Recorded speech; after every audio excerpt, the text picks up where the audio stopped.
खुलुमबाय आं सिबिरानि ब्रह्म गोजोन फुंबिलिनि बयनिसिमबो गाहाम हामलायनायखौ जासिहरनाय थाबाय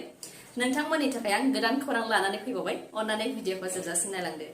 क'क्राझार जिल्लायाव सेक्शन 144 होदों क'क्राझार डिस्ट्रिक्ट मेजिस्ट्रेट मावख'निफ्राय बे बिथोनखौ फोसावदों मैया 29 डिसेम्बराव बे बिथोनलाया ओंखारदों आरो मैयानिफ्रायनो क'क्राझार जिल्लायाव सेक्शन 144 आ जागायबाय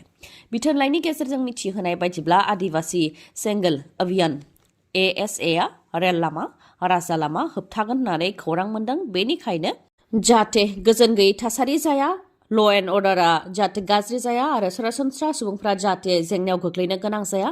बेनि थाखायनो सेक्शन 144 होदों क'क्राझार जिल्लायाव सेक्शन 144 नि गेजेरजों क'क्राझार जिल्लायाव राजा लामा रेल लामा आरो रेल साइथिनि 50 मिटारसिम जानथायाव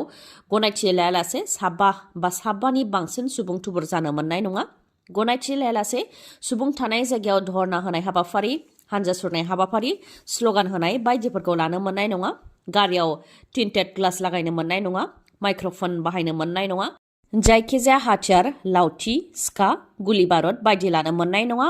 खालि बे हेंथाया पुलिस आर्मि आरो पेरामिलिटारिफोरनि थाखाय जानाय नङा आरो माखासे सुबुंफोर जायफोर बिथांमोनहा बबेयावबा हान्थिनो थाखाय टिकेट दंखायो बिथांमोननि थाखायबो जेबो हेंथा जानाय नङा न'खर दैदेननो थाखाय गुबुन रायजोआव खामानि मावनो थाहैनाय बर' फिसाफोर नोंथांमोना सांग्रां जादो गुबुन रायजोआव खामानि मावहैनाय समाव बा थांलाय फैलाय जानाय समाव सांग्रां जादो मानोना फिन सासे बर' सुबुंखौ बुथारबावबाय दुथां सुबुंफ्रा नोंथांमोनहा माखासे जायगाफोराव सांग्रां जानाया गाहाम जेरै इउपि बिहारनि माखासे ओनसोलफोराव सांग्रां जानाया गाहाम रेलगारिजों थांलाय फैलाय जानाय समाव जाहाथे इउपि बिहारनि माखासे ओनसोलफोराव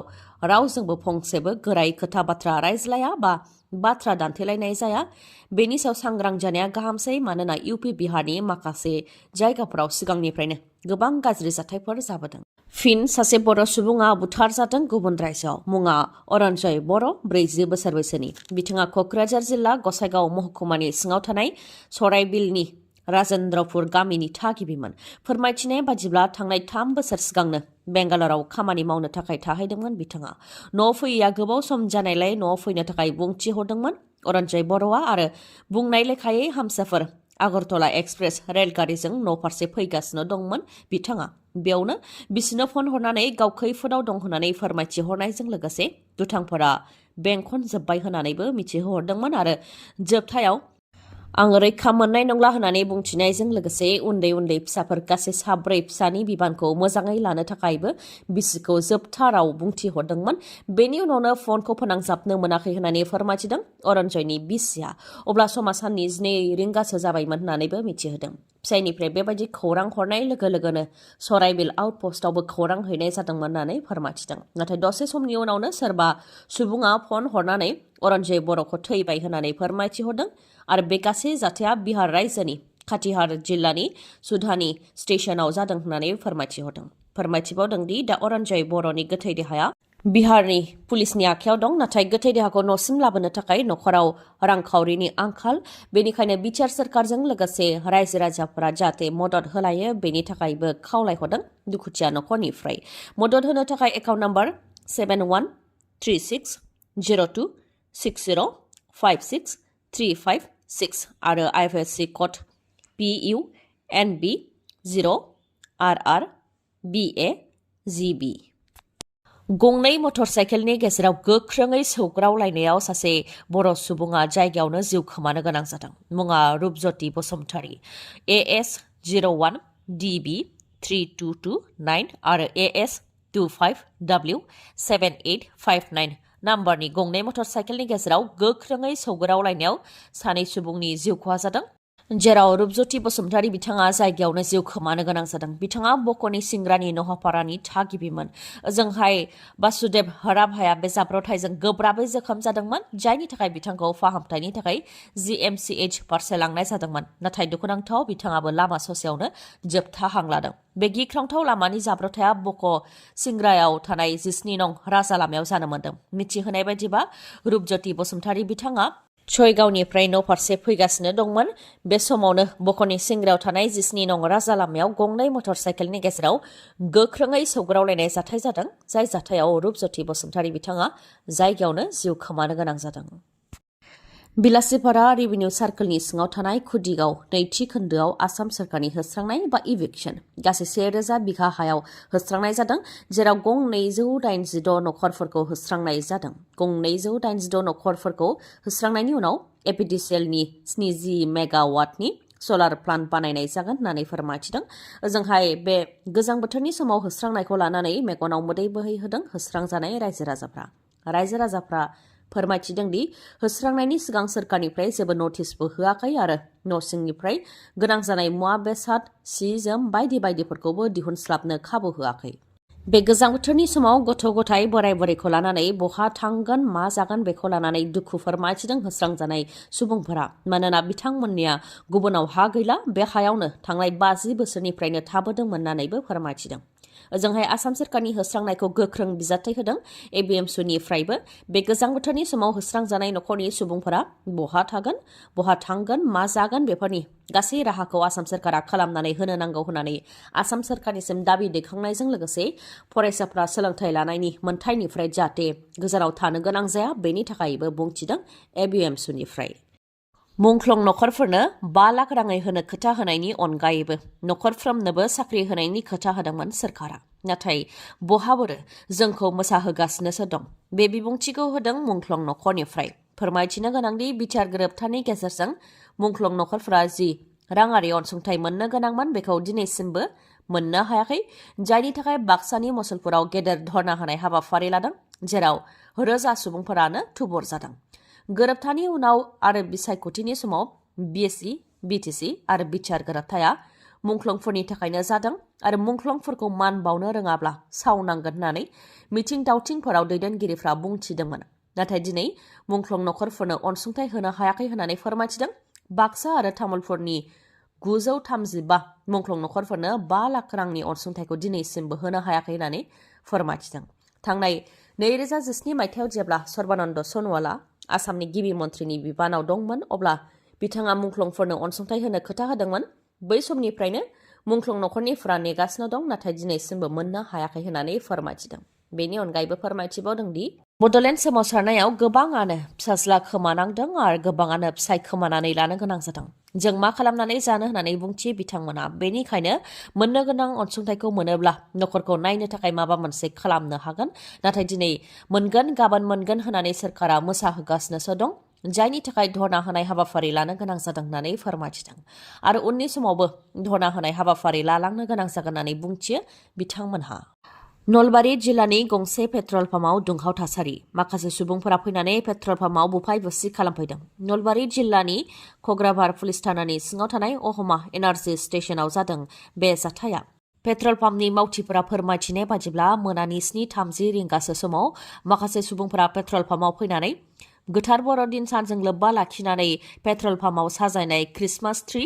लाइट आरो हाथरखिखौ बुफाय बुसि खालामदों। बेनि अनगायैबो पेट्रल पाम्पखौ अर सावनानै होनो थाखायबो हुमखि होलांदों होननानै फोरमायथिदों। जाथायखौ लानानै खग्राबार पुलिस थानायाव केस फाइल खालामनाय जाबाय होननानैबो मिथिहोदों। ओजोंहाय पेट्रल पाम्पनि मेनेजमेन्टआ फोरमायथिदों दि मोनफ्रोमबो फेस्टिभेल आरो नेशनेल हलिडे जेरै रिपाब्लिक डे, इन्डिपेन्डेन्ट डे, अदेबानि उदांस्रि सान, बिहु, हलि, क्रिसमास बेफोराव जेब्लायबो साजायबोनाय जादों। मानोना भारत हादरा गंसे सेक्युलार हादर होननानैबो बुंथियो मेनेजमेन्टआ।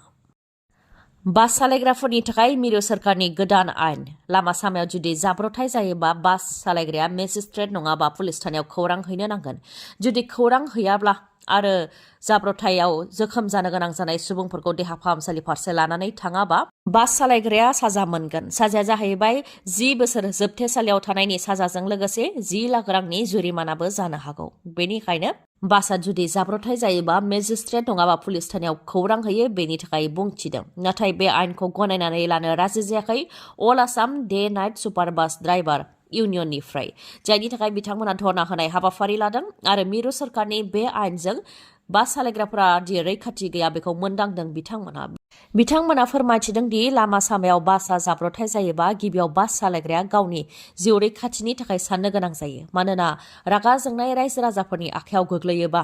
जिउबो थांनो हागौ। बेनि थाखायनो जिउ रैखाथिनि थाखाय बास सालायग्राफ्रा खारनो गोनां जायो होननानै फोरमायथिदों। जुदि रायजो राजानि आखायाव गोग्लैनानै जिउ गोमायोबा नखरखौ सोर नायगोन होननानैबो सोंथि खालामो बिथांमोना। बेनि अनगायैबो पुलिस थानायाव रिपर्ट होयोबाबो जाब्रबथाया माबोरै जानाय बेनि सोमोन्दै केसा फाइनाल जायागौमानि ड्राइभारफोरा बेल मोननो हाया जायनि थाखाय 3 दानसिम जोबथेसालियाव थानो गोनां जागोन अब्ला नखरखौ सोर बेंगोन होननानैबो खुद्रियो बिथांमोनहा बेनिखायनो मिरु सरकारनि बे आयेनखौ मानिनो हाया होननानै बुंथियो आरो मिरु सरकारा जाहाथे बे आयेनखौ बोखांनानै लाफिनो बेनि थाखायबो दाबि दैखाङो अल आसाम डे नाइट सुपारबास ड्राइभार इउनियननिफ्राय बिटिसिनि गंजि फरायसालिमाफोरखौ सोरखारि खालामनायखौ लानानै अल बिटिसि नन डिफिसिट डिग्री कलेज इमप्लयिज एसोसिएशनआ साबायखर बावदों खौरांगिरि मेलनि गेजेरजों आसामनि गिबि मन्त्रि डक्टर हेमन्त बिश्व शर्मा बिटिसिनि गाहाय प्रमद बर' मन्त्रि उरखावगोरा ब्रह्म एबसु बर' थुनलाइ आफाद एनडिएफबिनि मोनब्रै हानजा आरो इउबिपिअनिसिम साबायखर बावदों अल बिटिसि नन डिफिसिट डिग्री कलेज इमप्लयिज एसोसिएशननिफ्राय बिथांमोना फोरमायथिदों दि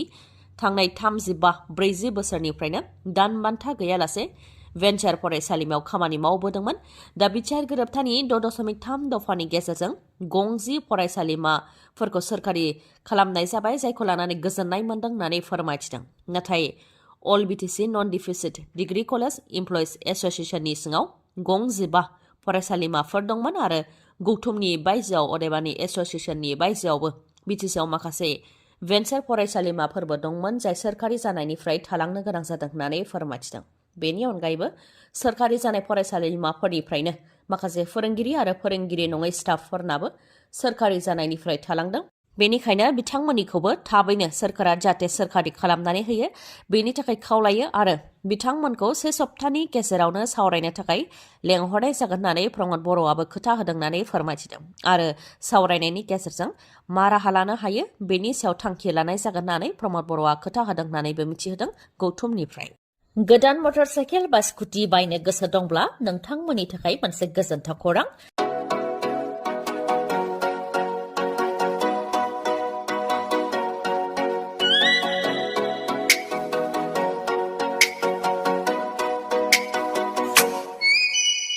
मानिकपुर पुलिस थानानि साखाथियाव थानाय मानास अट' हन्डा श'रुमआ फिन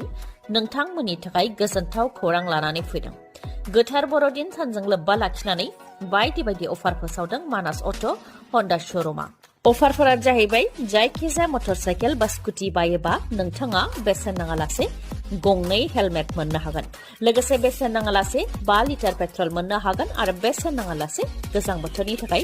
कम्बलबो मोननो हागोन बेनि अनगायैबो नोंथाङा मोननो हागोन 1000 केशबेक अदेबानि नोंथाङा 1000 रांबो मोनफिननो हागोन अब्ला नोंथाङा गोनो गोथो जानांगौनि जेबो गोनांथि गैया थाबैनो नोंथाङा मानिकपुर पुलिस थानानि साखाथियाव थानाय मानास अट' हन्डा श'रुमनिफ्राय गोदान मटर साइकेल बा स्कुटिखौ लायनो हागोन आरो नोंथांमोननो बेखौबो मिथिहोबावोदि